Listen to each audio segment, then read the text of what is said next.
Welcome back to a new Hobbii tutorial. In today's episode, we'll have a look at how to assemble together the Solstice Garland. And you know what, guys, finally, we managed to finish all the cute little motifs we've made. And now it's time to sew them together onto a chain and create our beautiful garland. Remember that the pattern is attached in the description box and it's free to download, so get your hands on it. We have crocheted together 2 of each motif, except for the sun, of which we made 3. And now what we're going to be doing is we're going to be chaining 321 chains. Then, starting in the first stitch chain from the hook, we will slip stitch into every chain. Once you're done with that, you can fasten off and weave in the ends.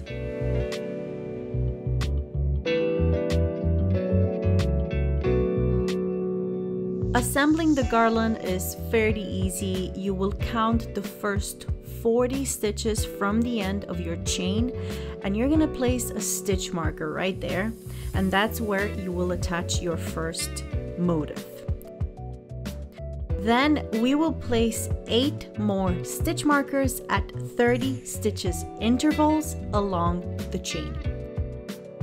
The order of the motifs will be sun, acorn, mistletoe, oak leaf, sun, oak leaf, mistletoe, acorn, and sun.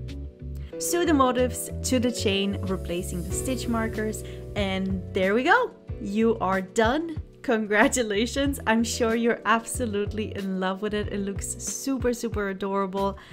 I hope you guys enjoyed this mini series of tutorials on how to make the Solstice Garland, and I hope that you will like and subscribe to our channel. You will like this video and all the videos that you've seen, so that we can make more of it. And you know what? Let us know in the comment section what you thought about the pattern. Was it easy? Was it difficult? Was it fun? Are you gonna make more? Let us know. We're super curious about it. All right, I will see you honeys in the next episode, and up until then, Merry Christmas!